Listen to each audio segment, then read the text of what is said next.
Bom dia aos ouvintes. Olha, aqui tem um sol de rachar em Brasília. Tô aqui em Brasília, Tu hein? tá em Brasília, rapaz. A nossa colega Márcia Paravi estava nos corredores do Congresso Nacional, vazios o Congresso hoje. Que coisa louca, né? Como tá no Há pleno... 2 semanas já. Há É, duas mas... semanas, Não, por mas causa das ontem, festas de São João. ontem ainda teve um agitozinho, ontem foi terça, Só segunda, CPMI, né? só CPMI, rapaz, que coisa louca, hein?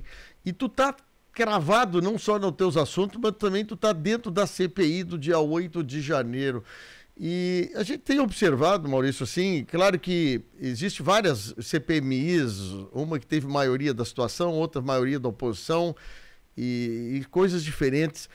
Como é que tu tem visto? Porque agora tu tá no primeiro mandato teu de deputado federal, né? É diferente do que está aqui no Rio Grande do Sul, na Câmara de Vereadores. Como é que foi essa mudança para ti nesses primeiros meses, hein, de deputado federal, hein? Olha, deixa eu só complementar que tu disse que estava tudo fechado aqui. Às vezes é um favor pro país, né? Porque se votam coisas, às vezes, aqui que só prejudicam a população. Tá Então, bom. às vezes, não ter sessão, às vezes é até bom. Agora dá para voltar a PL 2630, a PL da censura, que a gente vai ter que trabalhar de novo para É, barrar isso aí. Então, enquanto tiver com festa de São João, pelo menos o Congresso não faz mal à sua população e à sua democracia. pois é. Sobre a diferença de Caxias para cá, Hum, é bastante, né? Aqui a gente é em 513, lá a gente se conhecia pelo nome, aqui basicamente é muito diferente, os assuntos são muito mais relevantes e também é muito mais engessado. Se pois tu é. não é amigo dos reis aqui, tu não vota nada o que tu quer. Dei um exemplo dias atrás, que foi votado, tu deve ter repercutido aí na rádio a questão da blindagem contra políticos, Sim, uma claro. vergonha de projeto, aquela coisa ridícula, né? Que eu votei contra e ainda bem que o nosso líder da oposição, Jorginho, conseguiu esvaziar muito aquele projeto, mas foi votado porque a Dani Cunha, né, seu pai, Claro. tinha contatos aqui. Enquanto isso, o meu projeto para aumentar a pena de 30 para 40 anos para marginais que invadem escolas e matam crianças, já tem até urgência, só o presidente botar voto, não bota a voto. Tem É. também aquele que obriga a botar policial na frente das escolas para proteger o nosso maior patrimônio, que são as crianças. A gente tem policial na frente do banco para proteger papel e a gente não tem policial na frente da escola para proteger nossas crianças. Então aí não é votado projetos bons, a gente tem a questão do Simples também, né? A tabela do MEI que deveria ser reajustada, o projeto está pronto, também não é votado. Então, assim, a decepção quando está na Câmara de Vereadores era uma. Quando a gente chega aqui, fora aqueles parlamentares que se elegem, né, com bandeiras conservadoras, né, dizendo que eram de direita, e chegam aqui, oferecem qualquer migalhinha, 30 moedas de prata, e já se vendem, né, pro suposto inimigo de outrora. Então, assim, a decepção com o ser humano aqui também é muito grande. Acredito, viu? Bom, e o teu sotaque chama bastante atenção, o sotaque de gringo, né? E eu tô vendo, assim, alguns deputados. E como é que tá a relação do Maurício Marcon, do Podemos, com parlamentares de esquerda, assim? Como é que é o dia a dia teu? Há conversa? Vocês têm tido chance de trocar ideia sobre algumas coisas? Ou é difícil, ou tá muito granalizado que nem isso vocês conseguem? Olha, primeiro que eu torço pro Juventude, né? Pelo amor de Deus. Mas, assim... O segundo time eu sei que tu é do Inter, o segundo time teu. Não. Só tenho um coração e eu só torço pro Juventude. Que, aliás, está de aniversário, 110 anos amanhã. Eu vou te dizer assim que depende, né? Tem parlamentares que a gente consegue conversar. Agora tem outros que o Marcon do PT, por exemplo, eu quase saí no soco já com ele dentro do plenário, quando ele me chamou de mau caráter, né? Enfim. E aí a gente tem, assim, é urbano, assim, a maioria das vezes, mas eu não sou um cara de duas caras, né? Então tem muita gente que vai lá, vocifera na tribuna, desce e é um gatinho. Eu se gosto, gosto, se não gosto, não gosto, não preciso ficar, não vim pra cá pra fazer amizade, vim pra defender os interesses do povo. E a relação tua com a bancada gaúcha? A bancada gaúcha se conversa, é unida em muitos pontos com assuntos do Estado? É a mesma situação, né? Eu me dou muito com a Anne, me dou muito com o Redecker, me dou muito com o Sanderson, me dou muito com o Marcel, com o Zuco, né? Com o Gomes, enfim, mas assim, os petistas, eles se isolam até de mim, porque eu, como sou uma pessoa que tenho pontos que tu pode não concordar comigo, mas tu sabe quais eu defendo. Então eu sou um parlamentar que defende valores e princípios muito claros. Então, como sabem que não existe muita negociação comigo, não adianta vir conversar, né? Lamber bota, como acontece às vezes, então até alguns se afastam. Mas para mim não faz falta nenhuma. Eu gosto de estar cercado com pessoas que são contra o assassinato de bebês, por exemplo, que eles defendem o aborto, são realmente a favor da liberdade de expressão. Então eu gosto de estar cercado de pessoas que têm um pensamento pelo menos parecido com o meu, né, que não comunguem com esses terrores aí que já foram tentados no mundo e que nunca funcionaram. Maurício, você está fazendo parte da comissão do dia 8 de janeiro, eu tenho visto e ouvido algumas coisas assim, e a gente sabe que é uma comissão que teve a sua montagem feita pela sua maioria pela atual situação do governo. E vocês têm feito perguntas, ontem eu vi parlamentares de esquerda falando mal do Exército, o pessoal de direita tentando derrubar algumas falas ou algumas imagens ou algumas provas ou não provas que tem dentro da CPI do dia 8 de janeiro. Me diz uma coisa, já passou-se alguns dias dessa CPI, tu acha que dá resultado essa CPI ou vamos terminar com uma CPI pizza? Olha, primeiro é bom deixar claro que a CPI, ou CPMI, é um instrumento da oposição. Isso está escrito na letra fria da lei. O governo que passou milhões e milhões e milhões em emendas para que não fosse aprovada a CPMI, para que parlamentares retirassem suas assinaturas, quando viu que isso não era possível, o que fez? Colocou parlamentares dentro da CPMI alinhados ao governo. Alguns que, aliás, se vendiam como de direita. Até por isso eu usei a expressão prostitutas em alguns discursos atrás lá na CPMI, porque realmente se vendem a qualquer 30 moedas de prata. Bom, quando tu me pergunta se vai terminar em pizza ou não, até agora nós tivemos 4 oitivas e de forma muito clara posso dizer que foi 4-0. O que foi constatado até agora?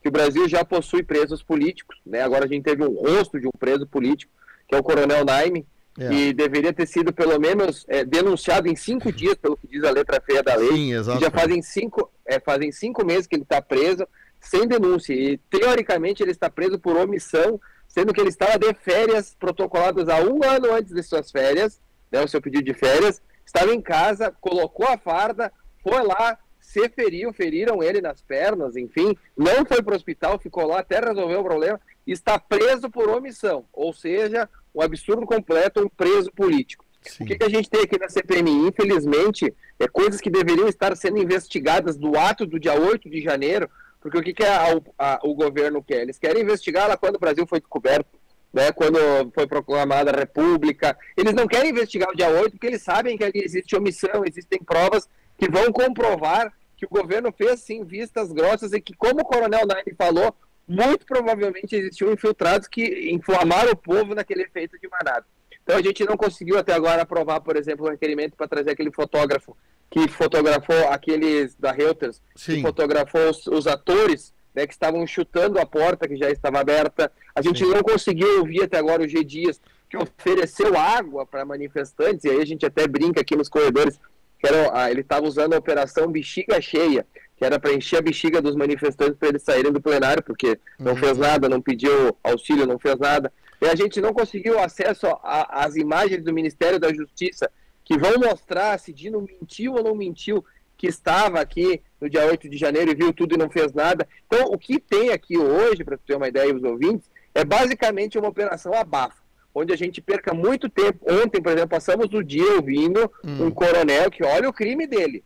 Ele mandou mensagem para o Cid, que é amigo há 23 anos, revoltado que o presidente não iria fazer nada para romper com a democracia. Aí foi convocado esse cidadão para nós passar o dia inteiro, ele teve que explicar as mensagens do privado, não é nem grupo, do privado dele. Então é isso que a CPMI está aqui até agora, né? O governo tentando abafar o que realmente aconteceu e nós, em 12, porque dos 32 votos nós temos 12 titulares e 20 são contrários a nós. Sim. Né, para tentar descobrir o que realmente aconteceu. E todo mundo já sabe, né? Está ainda, inclusive, nos relatórios da BIM que a gente já teve acesso.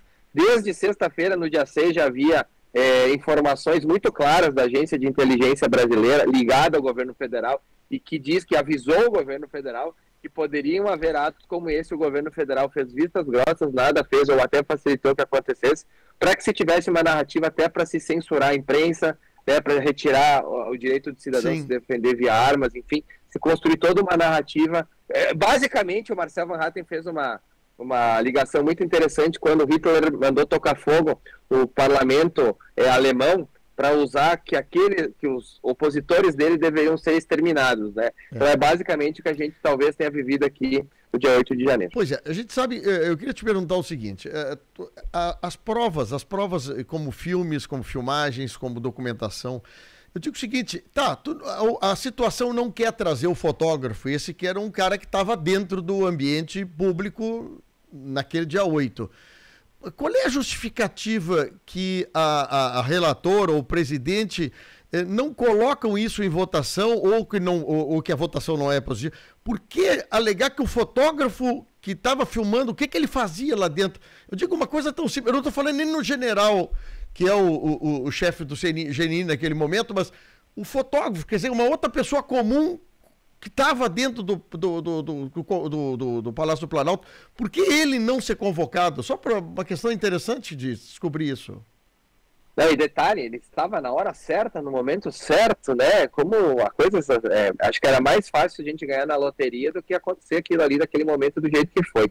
Eles não querem convocar, eles não dão desculpa, simplesmente não querem. E pronto, eles têm a maioria, parlamentares vendidos, essa é a palavra correta que a gente tem que colocar para eles, parlamentares que vendem o seu voto, vendem o voto das pessoas que confiaram neles, por emendas, carguinhos, e era isso. E aí eles não têm que dar explicação nenhuma, até por isso que eles querem passar a PL da censura, para que nós, que somos conservadores de direita, não tenhamos mais por onde reclamar como a gente está fazendo aqui agora.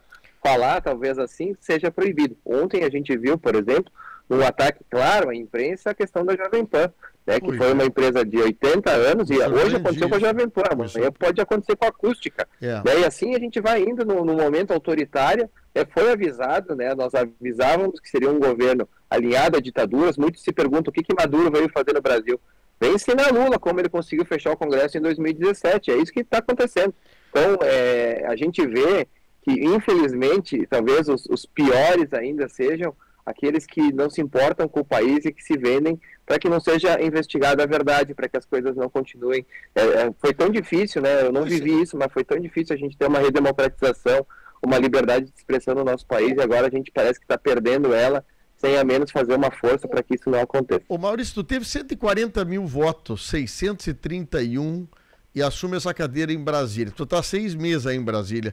E o fato que veio à tona é justamente de que o dia 8 de janeiro foi feito o ato pela oposição, pelo pessoal que perdeu nas urnas. Quer dizer, estava tão claro de quem tinha feito, fez de propósito toda aquela balbúrdia lá, foi a atual oposição ao governo.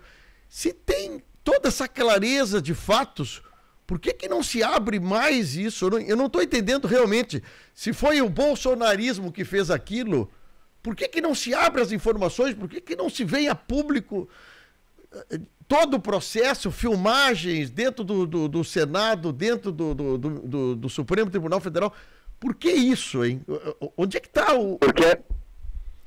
Porque vai ficar comprovado que houve omissão e facilitação, e omissão e facilitação são crimes, né? Passíveis, inclusive, de perda de mandato pelo presidente da República, se ele sabia e facilitou, porque ele teria se omitido.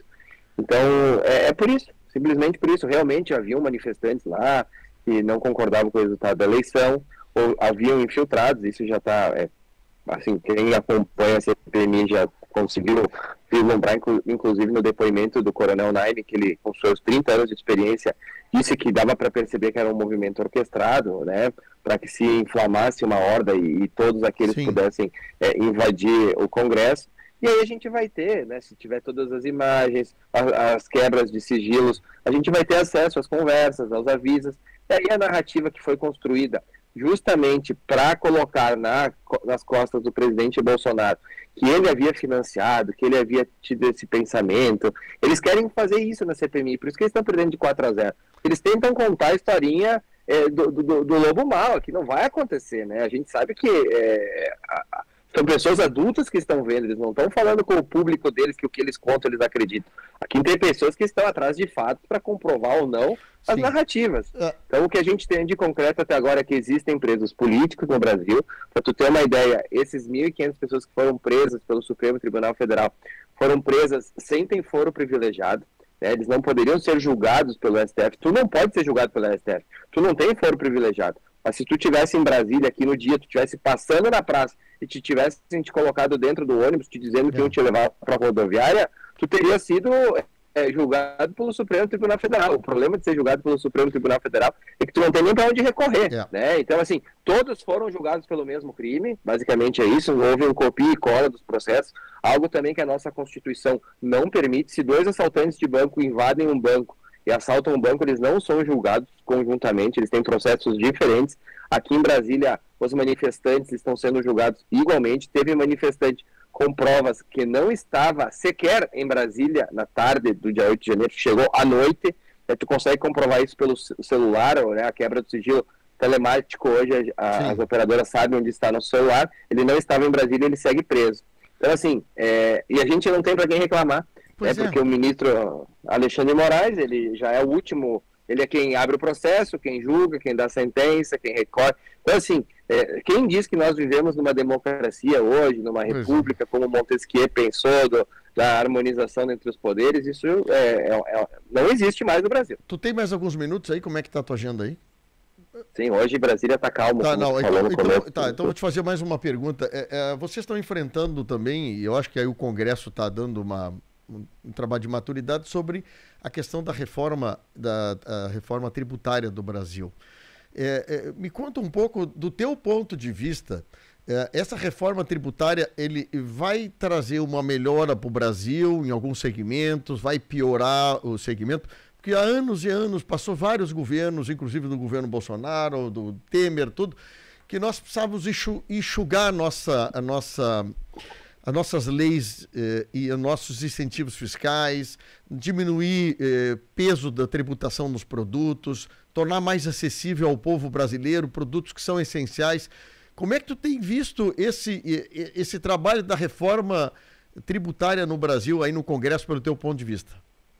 É um assunto discutido há mais de 20 anos. Sim. Né? É uma pauta que o Lira assumiu para si e disse que iria fazer. Se engana quem acha que os impostos vão baixar, não vão, até porque a gente tem uma máquina a sustentar. Hoje o brasileiro paga em média 35% do PIB em impostos, enquanto uma economia semelhante à nossa paga 18%, que é a do México. Então olhem a diferença que a gente vive. Né? Sustentar a máquina é muito caro. E a máquina que eu digo é, por exemplo, o presidente viajar para a França e gastar 780 mil em 2 diárias num hotel. Né? Então é isso que a gente tem que sustentar. A máquina é isso. Né? Então, assim, a gente tem que... Baixar imposto não vai acontecer. Baixar imposto só com outras reformas, como administrativa, enfim, fazendo um enxugamento da máquina pública, que esse governo a gente sabe que não vai fazer. Então, o que a gente tem que fazer? O que é possível? Né? A política é a arte do possível. A gente vai tentar facilitar a forma de se pagar impostos. Hoje o Brasil, né, para quem ainda não... já deve ter visto esse dado, que ele é público, é o país mais difícil de se calcular impostos do mundo. O segundo país mais difícil é a Venezuela, que está menos da metade em número de horas para calcular os impostos do que a do Brasil. Então a gente vive sim um manicômio, existe uma guerra fiscal entre estados, ou seja, a gente disputa dentro do nosso país mesmo, né, a questão de alocação de recursos, o que é uma loucura, não faz sentido nenhum. E nós do Rio Grande do Sul somos muito prejudicados, vocês aí da região de Camaquã, Costa Doce, mais ainda, porque logisticamente a gente está muito longe do centro do país. Então, é muito complexo, a gente tem que ganhar muito em eficiência no Rio Grande do Sul para conseguir competir. Então, essa reforma basicamente vai trazer uma facilitação de pagamento de impostos, ela é gradual, né? Existem prazos aí até 2079 para que ela seja completamente aplicada, então nós não estaremos mais aqui, provavelmente, mas enfim, talvez os nossos filhos e netos vão conseguir viver num modelo de pagamento de impostos mais lúcido. Até lá, a gente segue vivendo esse manicômio, mas aos poucos a gente deve melhorar. Existem estudos que nos próximos 15 anos, depois dela aprovada, a gente possa crescer 12% do PIB só em questão de facilitação de pagamento de tributos. Hoje, uma das grandes massas que tem no judiciário é a contestação pelo governo de impostos pagos pelas empresas. né, o contingioso que se chama, aqui porque a empresa paga uma coisa, o governo diz que é outra, ninguém sabe nada, depende de quem pega na mão. Existe aquele velho caso lá que vocês devem, se o Crocs é uma sandália ou é um chinelo, né? E daí é diferente para tu ver quanto vai pagar de imposto. Mas a gente não vê diminuição da carga tributária, né? Tu vê, vai ser mais fácil, mas a estrutura governamental de todos, eu estou falando da prefeitura até a presidência da República, quer dizer, toda a máquina é muito grande, muito pesada, né? E nem vão ver, né? Do jeito, a gente só vai ver diminuição da carga tributária. Aliás, no governo Bolsonaro teve uma diminuição quando a Dilma deixou o governo, se trabalhavam 153 dias para se pagar impostos média no Brasil. Quando o Bolsonaro deixou, eram 147.